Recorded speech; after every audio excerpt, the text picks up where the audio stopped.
मेरा नाम शाजिया है।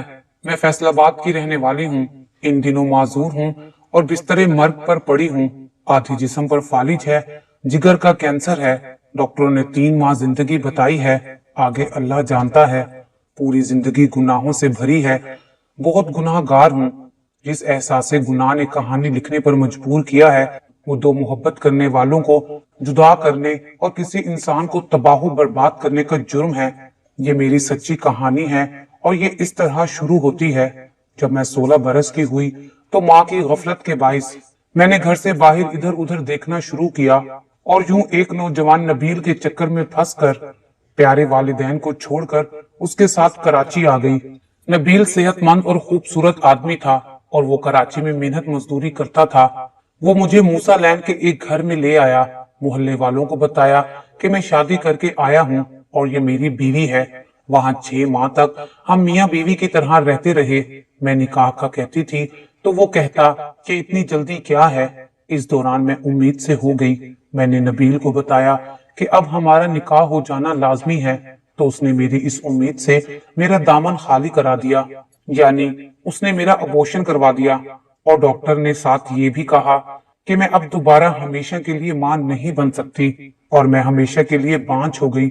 इस वाक्य के कुछ दिनों बाद नबील एक रोज जब काम पर गया तो जाने उसे क्या हादसा पेश आया कि वो वापस नहीं आया और मैं उसका इंतजार ही करती रह गई। खुदा जाने उसको कोई हादसा पेश आया या वो मुझे जानबूझकर छोड़ गया था।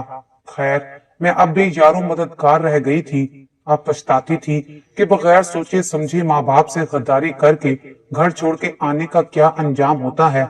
ताहम मेरा अंजाम तो अभी बाकी था। वापस घर लौट कर भी नहीं जा सकती थी। इधर मालके मकान ने नबील को तलाश करने में बहुत जिद्दोजहद की, लेकिन उसको कहीं सुराग ना मिला। मैं रोजो शब उसके इंतजार में घुल रही थी कि इस दियारे गैर में उसके सिवा मेरा कोई अपना नहीं था। मालके मकान ने कुछ दिन इंतजार किया, फिर उसने कहा कि सच बताओ, क्या वाकई तुम नबील की बीवी हो या तुम्हें वो कहीं से भगा कर लाया है? अगर तुम सच बता दोगी तभी मैं तुम्हारी कोई मदद करूंगा। मुझे उसे सच बताना ही पड़ा। तब उसने मुझे अपने मकान में इस शर्त पर रहने की इजाजत दी कि मैं उसके काम आऊंगी। मैंने ये शर्त मजबूरन मान ली क्योंकि और कोई चारा ना था। मैं कहाँ जाती। उसने मेरे खाने पीने का बंदोबस्त कर दिया। अब नबील की जगह उसने ले ली थी और काफी अरसे तक ये सिलसिला चलता रहा। लेकिन एक रोज उसकी बीवी को शक हो गया। उसने खोज लगा लिया तो एक हंगामा खड़ा कर दिया और फिर मुझे मार पीट कर घर से निकाल दिया। इतने बड़े शहर में मेरा कोई ना था। मैं कहाँ जाती। किसी अजनबी ने रोता पाकर हमदर्दी की और वक्ती सहारा दिया, मगर अगली शब वो भी मुझे एक गली में अपनी गाड़ी से उतारकर चला गया।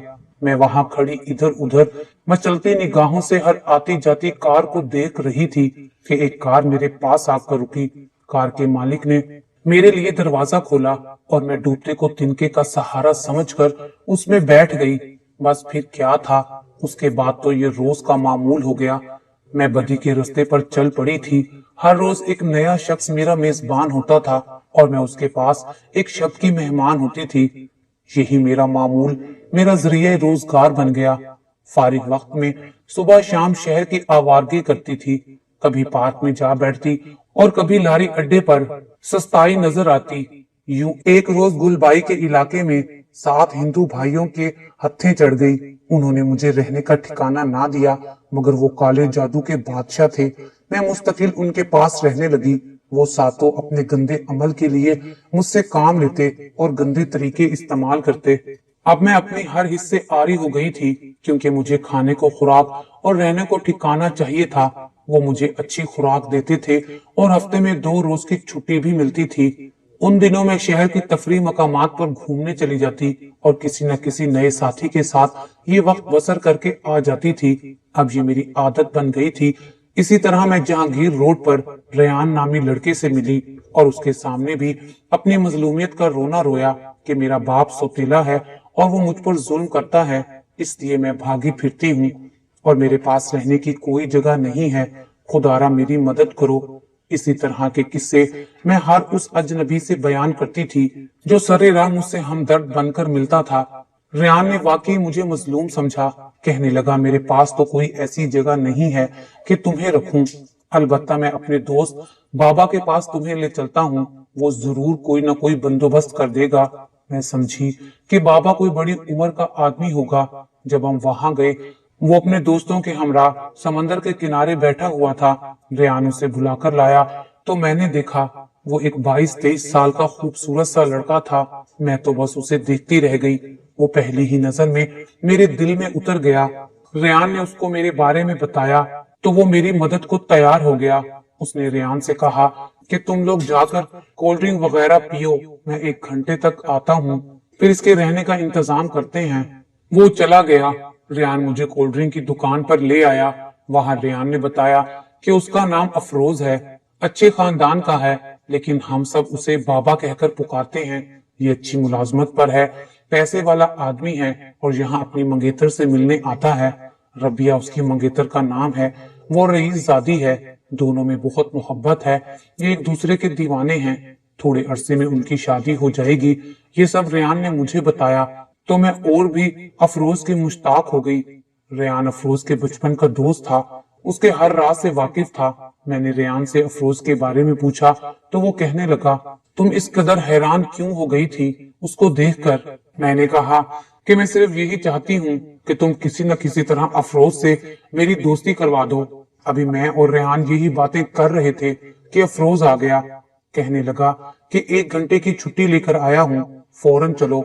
वो हमें लेकर यूनिवर्सिटी रोड पर आ गया, जहाँ उसका एक दोस्त रहता था। ये दोनों मियाँ बीवी थे और उनका कोई बच्चा नहीं था। उसकी बीवी नर्स थी और उसका नाम तस्लीम था। शोहर का नाम इखलाक था, जो बेरोजगार था। रेयान ने बताया कि इन लोगों पर अफरोज बाबा के बहुत एहसानात हैं, इसलिए ये दोनों इसका बेहद एहतराम करते हैं। अफरोज ने उनसे मेरे रहने के लिए पूछा तो वो दोनों मुझे अपने हमराह रखने पर तैयार हो गए। मैं इखलाक और तस्लीम के घर पर रहने लगी। जाते हुए अफरोज ने मुझे खर्च के लिए 2000 रुपए दिए कि ये रख लो और जरूरत हो तो रेयान को फोन करके बता देना, मैं उसके हाथ तुम्हें पैसे भेज दिया करूंगा। मैं अब नहीं आऊंगा, अलबत्ता रेयान तुम्हारे पास आता जाता रहेगा। अफरोज चला गया। उसके बाद वो नहीं आया। रेयान आता था, मैं उसके साथ बाहर चली जाती थी। चंद दिनों में ही मैं और वो एक हो गए। ये वक्त की जरूरत थी, मगर मेरी रूह की जरूरत अफरोज था। अब मैं उसकी चाहत में बेकरार रहने लगी थी। मैं अफरोज को पाना चाहती थी, मगर कैसे, ये बात समझ में नहीं आती थी। जब दिल का बोझ बढ़ता गया और नाकाबिले बर्दाश्त हो गया, तब मैंने रेहान को बता दिया कि मैं अफरोज को पाना चाहती हूँ। उसने कहा, पागल हो गई हो, वो रबिया को दिलो जान से चाहता है। वो इस तरह का लड़का नहीं है, वो बहुत सरफिरा लड़का है। दोबारा ऐसी बात मुंह से मत निकालना, वरना वो तुम्हें जान से भी मार देगा। तुम उसे नहीं जानती हो, वो जिस कदर रहम दिल है उसी कदर सख्त दिल भी है। उसका ख्याल मेरे दिल में बस गया है। रेयान, मैं तुम्हें अपना दोस्त समझती हूँ, इसलिए बता दिया है। मैंने इल्तिजा की, ये ख्याल तुम अपने दिल से निकाल दो।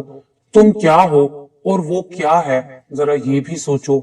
ये बात रेयान की मेरे दिल को लगी कि मैं एक गुमराह हस्ती और वो एक शरीफ खानदानी लड़का। मेरा और उसका कोई जोड़ ना था, मगर मैं दिल के हाथों मजबूर हो गई थी।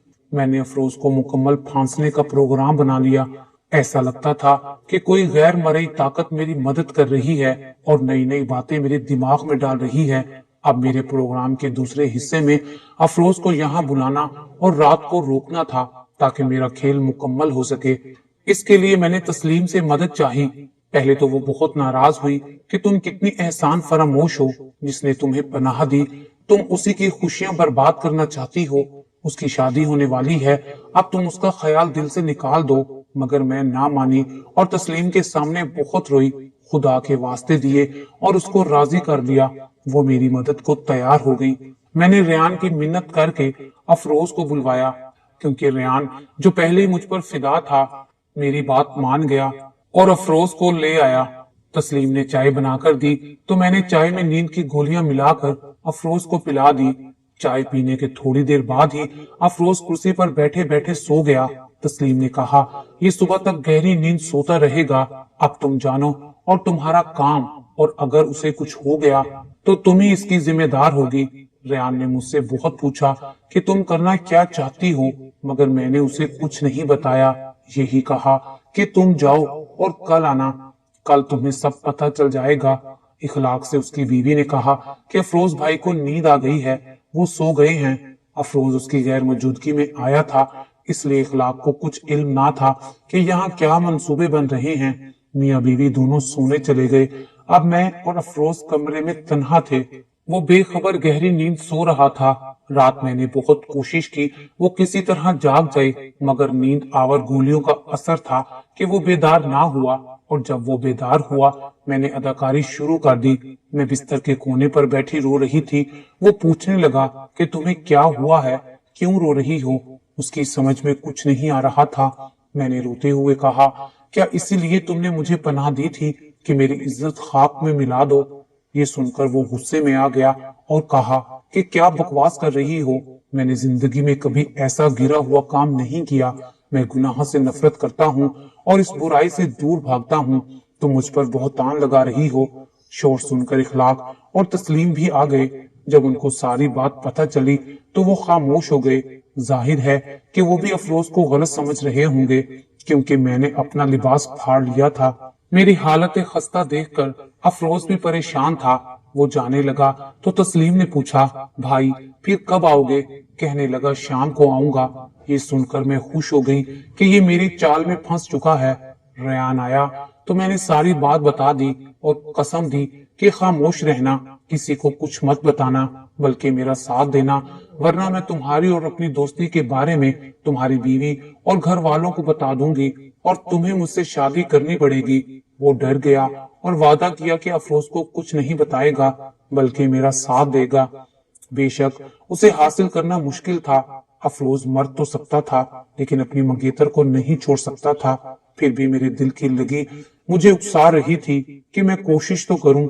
शाम में अफरोज आ गया और उसने मुझसे बात की कि वो कोई घटिया हरकत नहीं कर सकता, लेकिन उसकी समझ में नहीं आ रहा था कि वो यहाँ रात भर सोया क्यों। मैंने चाय का पूछा तो उसने मना कर दिया। शायद उसे शक हो गया था कि मैंने कुछ चाय में मिला दिया था, जिसकी वजह से उसको नींद ने जकड़ लिया। उसने मेरे हाथ से पानी तक ना पिया, मगर वो बहुत परेशान था, गोमगो की कैफियत में था। उसने सवाल किया, शाजिया सच बताओ, आखिर तुम चाहती क्या हो? मैं तुमसे शादी करना चाहती हूँ। तभी उसने साफ इनकार कर दिया और कहा कि मैं मर तो सकता हूँ, लेकिन रबिया के अलावा किसी से शादी नहीं कर सकता। उसने कहा, उस एक मुतालबे के अलावा तुम मुझसे जो मांगो दूंगा, जो चाहिए ले सकती हो, जितने पैसे चाहो मांग लो। मैं नहीं मानी, बल्कि मैंने कहा कि मैं ये केस पुलिस के हवाले कर दूंगी कि तुमने मेरी इज्जत पर हाथ डाला है। उसके बाद जो होगा उसका तुम सोच भी नहीं सकते। ये बात सुनकर वो बहुत परेशान हुआ। वो इसी परेशानी के आलम में चला गया। रेयान, जो कि पहले भी मेरी मुट्ठी में था, उसने मुझे बताया कि अफरोज अपनी माँ से बहुत डरता है और उसकी रजा के बगैर कोई काम नहीं करता। अगर तुम उसकी माँ तक पहुंच जाओ और उससे फरियाद करो तो तुम्हारा काम बहुत आसान हो जाएगा। रेयान ने कहा, तुम मेरी अम्मी के साथ अफरोज की माँ के घर जाओ और रो पीट कर उसकी माँ के दिल में रहम जगाओ और काबू कर लो तो तुम्हारा काम हो जाएगा। दूसरे रोज में रेयान की वालदा के हमरा अफरोज के घर पहुंच गई। शाम का वक्त था और अफरोज घर पर नहीं था। मैंने उसकी वालदा को बताया कि उसके बेटे ने मुझसे शादी कर ली है, लेकिन वो अब मुझे घर नहीं लाता, इसीलिए मैं रेयान की वालदा के साथ आई हूँ। रेयान की वालदा ने भी गवाही दी कि ये अफरोज की बीवी है। ये गवाही उसने अपने बेटे के कहने पर दी थी। उसके साथ ही उनके घर में तूफान आ गया, एक हंगामा हो गया। थोड़ी देर में उसके सारे भाई जमा हो गए। मैंने मजलूमियत का ऐसा ढोंग रचाया कि सबकी हमदर्दियां हासिल कर ली। वो सब अफरोज को बुरा भला कह रहे थे। रात गई अफरोज आ गया। मुझे अपने घर देखकर वो हक्का बक्का रह गया। बोला कि तुम यहाँ क्या कर रही हो? मैंने जवाब दिया कि तुम तो नहीं ला रहे थे, लिहाजा मैं खुद आ गई हूँ अपने घर। वो कहने लगा, ये तुम्हारा घर कब से हो गया? जब से तुम्हारी बीवी बनी हूँ, मैंने जवाब दिया। अब मैं अपने घर आ गई हूँ। ये बात सुनकर अफरोज जोर से उछला, क्या बकवास लगा रखी है, चलो यहाँ से दफा हो जाओ। उसने अपने घर वालों से कहा कि ये बकवास कर रही है, मेरा इससे कोई ताल्लुक नहीं है, ये बेघर थी, मैंने हमदर्दी में इसकी मदद की और अब ये मुझे ब्लैकमेल कर रही है। ये फ्रॉडिया औरत है, और आप लोग इसकी बातों में ना आए बल्कि इसको यहाँ से निकालें। वो जो भी कहता रहा, मगर उसके घर वाले इंतहाई शरीफ लोग थे। उन्होंने मजलूम और सच्चा समझकर मेरा साथ दिया और अफरोज को ही बुरा भला कहते रहे। उसने अपने घर वालों को बहुत यकीन दिलाया, मगर किसी ने उसकी ना मानी। उसके बड़े भाई ने यहाँ तक कह दिया कि अगर ये तुम्हारी बीवी नहीं है तो हम तुम्हारा इससे दोबारा निकाह कर देते हैं, फिर तो तुम्हारी बीवी हो जाएगी। अब ये यहाँ से कहीं नहीं जाएगी, ये औरत जात है, हम इसको बेआसरा नहीं कर सकते। अफरोज गुस्से में घर से चला गया और 3 दिन तक उसका कोई पता नहीं चला कि वो कहाँ गया है। उसकी माँ बहुत परेशान थी। वो बार बार मुझसे पूछती थी कि तुमने सच बोला है या झूठ बोला है, मगर मैं उनको रो रो कर यकीन दिलाती रही कि मैं सच बोल रही हूँ।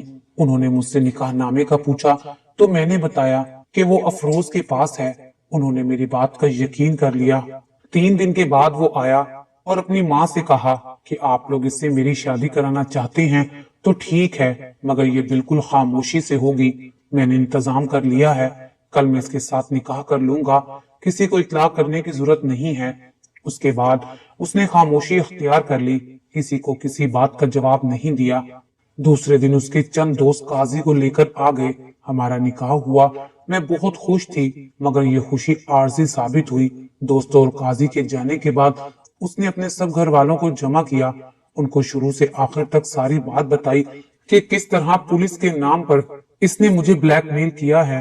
मैंने इस बदनामी से बचने के लिए ये सब कुछ किया है और अब मैं इसको तलाक दे रहा हूँ।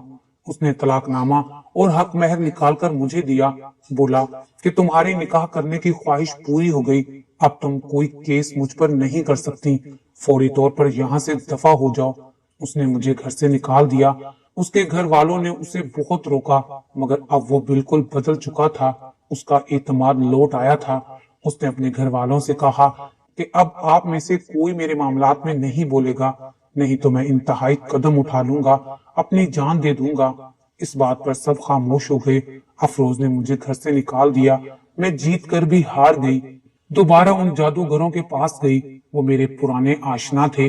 जब उनको सारी बातें बताई, वो मेरी मदद पर आमादा हो गए और बोले कि हम ऐसा अमल करेंगे जिसकी काट पूरी दुनिया में कोई नहीं कर सकता। हम इसको तबाह बर्बाद कर देंगे, दाने दाने को मोहताज हो जाएगा, कुछ अरसे में पागल होकर मर जाएगा। उन जादूगरों ने अपना अमल शुरू कर दिया। सारी रात अमल की महफिल सजाई गई। उस महफिल के दरमियान उन्होंने अफरोज के 7 पुतले बनाए, गंदगी में उनको लथपथ कर दिया और रात ही को मेरे साथ जाकर 7 मुख्तलिफ कब्रों में दफना दिया और कहा कि फिक्र ना करो, अब इसकी बर्बादी का तमाशा देखो। वो अब रबिया से शादी तो मर कर भी नहीं कर सकता, वो उसको ठुकरा देगा। हमने ऐसा अमल किया है। उनकी बातों से मैं बहुत खुश हुई। यही बस नहीं किया, बल्कि मैं उन जादूगरों की बच्ची को लेकर अफरोज की साली के घर चली गई। इत्तफाक से अफरोज भी अपनी साली के घर बैठा था। मैंने वहां बहुत हंगामा किया, सबको बताया कि मैं अफरोज की बीवी हूँ और ये उसकी लड़की है। ये ना तो घर आता है और ना ही खर्चा देता है, अब मैं क्या करूं। अफरोज की साली ये बात सुनकर बहुत परेशान हुई और वो मुझे अपने साथ लेकर अपने वालिदैन यानी रबिया के घर चली गई। वहां एक और हंगामा हुआ। रबिया ने बगैर तस्दीक किए अफरोज की अंगूठी उतारकर फेंक दी और उसे बुरा भला कहती हुई दूसरे कमरे में चली गई। किसी ने अफरोज की हिमायत नहीं की, सबने मेरी बात मान ली। अफसोस रबिया पर हुआ कि वो अफरोज से मिले बगैर उसके खिलाफ हो गई। मैंने सोचा ये सब काले जादू की वजह से उसके खिलाफ हो रहे हैं, वरना उस बेचारे का तो सरासर कोई कसूर नहीं था। उसकी मंगेतर उसके खिलाफ हो गई। जैसे मुझे भरपूर कामयाबी मिल गई, उसके बाद उसके ऑफिस और हर उस जगह जहां वो जाता था, मैं जाकर ऐसी ही बातें करती थी कि लोग उसके खिलाफ हो जाते थे। ऐसा लगता था कि अब तो सारी दुनिया उसकी बैरी हो गई है। लोगों की तंज भरी हकारत अमेज नजरों से तंग आकर उसने ऑफिस, घर, हर जगह जाना छोड़ दिया। वो बिल्कुल लापता हो गया। शायद उसने शहर ही छोड़ दिया था। साल भर मैं उसको तलाश करती रही और बदनाम होती रही, लेकिन उसका कोई पता ना चला कि वो कहाँ गया है। हर जगह से यही जवाब मिलता कि वो अब यहाँ नहीं आता। इस दौरान बदनामी से डरकर उसके घर वाले भी किसी और जगह शिफ्ट हो गए। मुसलसल दफ्तर न जाने की वजह से उसकी नौकरी भी छूट गई। वो सब कुछ छोड़कर अपनी इज्जत बचाने की खातिर न जाने कहां चला गया। नाचार मुझे आखिर उसका ख्याल छोड़ना ही पड़ा। ताहम पेट का दोजख भी भरना था। रेयान और इखलाक भी मुझसे बेजार हो चुके थे। औरत होने के नाते एक तस्लीम थी जो मेरे साथ थी, लेकिन वो भी आखिरकार मुझे छोड़ने वाली थी। बस मुझे अपनी पुरानी डगर को फिर से अपनाना पड़ा और मैं अपनी पुरानी रविश पर आ गई। अब मैं हर नए दोस्त को अपने गम की दास्तान सुनाती। जो शादी की ऑफर करता मैं उससे निकाह कर लेती, मगर फिर तलाक ले लेती। मुझे मेरे अंदर की बेचैनी किसी के साथ ज्यादा दिन आबाद न रहने देती थी और चैन नहीं लेने देती थी। मैं अफरोज को पाना चाहती थी और ये अमर मेरे अख्तियार में नहीं था। शादी में पेट की मजबूरी की खातिर तो कर लेती थी, मगर निभाना मेरे बस की बात ना रही थी। मैंने इस दौरान 4 बार शादियां की, मगर किसी शोहर के साथ 1-2 साल से ज्यादा ना रह सकी। मैं हर माह अफरोज के ऑफिस और रबिया के घर उसका पूछने जाती थी, मगर वो कहते कि उसको यहाँ आए अरसा गुजर चुका है, दोबारा नहीं देखा। तभी एक रोज याद आया कि हिंदू जादूगरों ने कहा था कि वो कुछ अरसे के बाद पागल होकर मर जाएगा। शायद वो मर गया हो, वरना कभी तो किसी को नजर आ जाता। आज से 2 साल पहले मैं सदर गई तो अचानक मुझे अफरोज नजर आ गया। ये मगरिब का वक्त था और वो मस्जिद की तरफ जा रहा था। अपना शक दूर करने के लिए मैं उसके पीछे पीछे गई। वो मस्जिद चला गया। मैं उसके इंतजार में बाहर खड़ी हो गई। नमाज खत्म होने के बाद वो बाहर निकला। रुमाल से आंखें साफ कर रहा था, जैसे रो कर आ रहा हो। उसकी आंखें भीगी हुई थी, चेहरे पर नूरानी रूप था और घनी दाढ़ी रख ली थी जो उसकी सफेद रंगत पर भली लग रही थी, लेकिन दुख और कर्ब उसकी आंखों से अया था। वो बहुत दुखी लग रहा था। मैं उसे जिंदा सलामत देखकर हैरान थी। मुझ में इतनी हिम्मत नहीं हुई कि उसको रोककर बात कर लूं। वो सबसे बेनियाज मेरे पास से गुजर गया।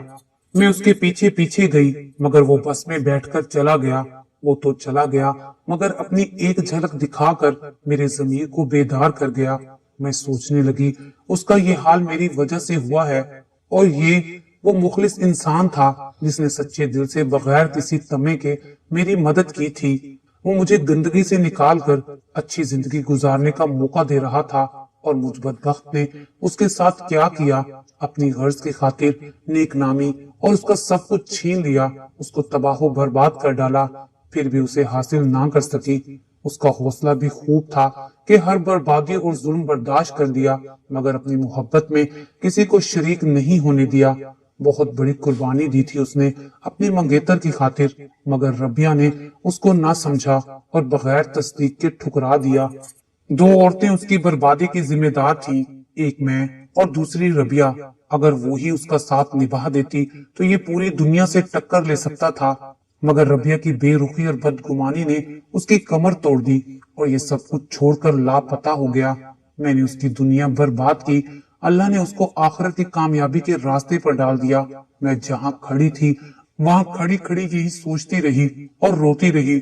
जब मैं अपने घर पहुंची तो मैं बहुत परेशान थी। शोहर ने पूछा, क्या हुआ है, तुम क्यों इतनी खस्ता हाल नजर आ रही हो?